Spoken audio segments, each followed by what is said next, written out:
My husband's family introduced his second wife to me. They expected me to cry. But they didn't know I came with news that would shake the whole room. I remember that day so clearly. My husband Daniel told me his family wanted an urgent meeting at his parents' house in Okoro village. I wasn't feeling well that morning, so I begged him to go without me. But he insisted. Almost forced me to come. We drove in silence. On the way it suddenly hit me that I never even asked why they called the meeting. Just as Daniel opened the car door, I asked softly, "Babe, what is this meeting really about?" He didn't look at me, he just said, "You'll understand when we get inside." We walked in. Everyone was already seated, his brothers, aunties, uncles, parents, even extended relatives from the city. We were the last to arrive, so we greeted everyone and sat down.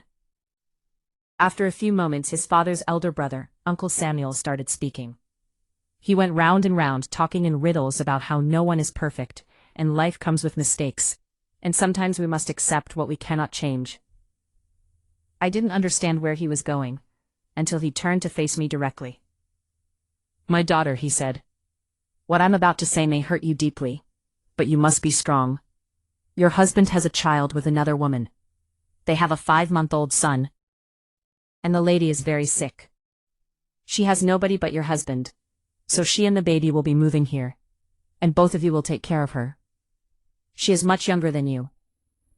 Think of her as your little sister." Before I could even breathe, Daniel's mother continued. "Her name is Esther, and she is already his wife. We traveled and paid her bride price last August. Before she lost her parents, we didn't want to upset you with the news until now." My ears were buzzing. My heart was racing. I looked at his mother in disbelief. "Mama, you knew." That was all I could say. They kept talking, explaining, justifying, as if what they had done was reasonable.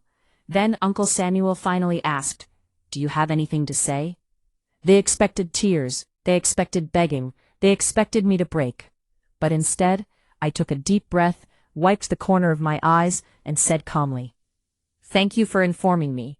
But I also have something to share, since we are now speaking the truth." Daniel looked at me for the first time, his eyes suddenly worried. I turned to the elders. "You all knew he betrayed me.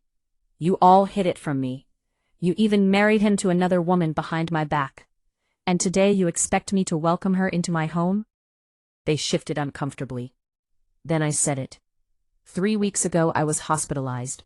The doctor confirmed that the reason I have been sick is because I am pregnant with our second child. His mother gasped. His father dropped the cane in his hand. Daniel stood up as if the chair had burned him. "Yes," I continued, "I am carrying his baby, and while you were busy marrying him to someone else, I was lying in a hospital bed alone." I looked each of them in the eye. "Since you said we should accept mistakes, then all of you must accept mine as well." Daniel rushed toward me, trying to touch my shoulder. "Babe, please, why didn't you tell me?" I stepped away and said, "Because you didn't tell me about your new wife." The silence that followed was heavier than thunder. I stood up, picked up my handbag, and faced them one last time. "If you need a mother for that child you secretly brought into my marriage, let Esther take care of him, because I will not stay here and be treated like the unwanted one." I walked toward the gate. Before leaving I said, "My baby and I deserve peace, and if Daniel wants to be a husband to 2 wives, then he will be a father to my child from a distance." Then I left, without looking back. That day something inside me didn't break. It awakened. I went home, packed a few clothes, and left. No tears, no drama. Just silence, the kind that hurts more than shouting. For the first time in years I chose myself. I found a small apartment and moved quietly. No announcements, no explanations. I blocked Daniel, his mother, his uncles, everyone. I stopped waiting for apologies that would never come. I stopped fighting for a place where I wasn't respected. Instead, I started building my future. I focused on my job. I went back to school online. I registered for antenatal care. I started taking care of myself. And slowly, I healed. My confidence came back. My smile came back. My peace came back. Meanwhile, Daniel's life fell apart. The same woman they introduced as my little sister became a storm in their home. She refused to take care of the child, fought his mother daily, and demanded more than he could give. Suddenly, the same family started calling me. My daughter, please come back. My daughter, don't destroy your home. My daughter, we didn't know her true character. I ignored them.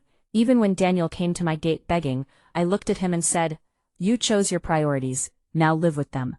When I gave birth to my baby girl, I sent him one message.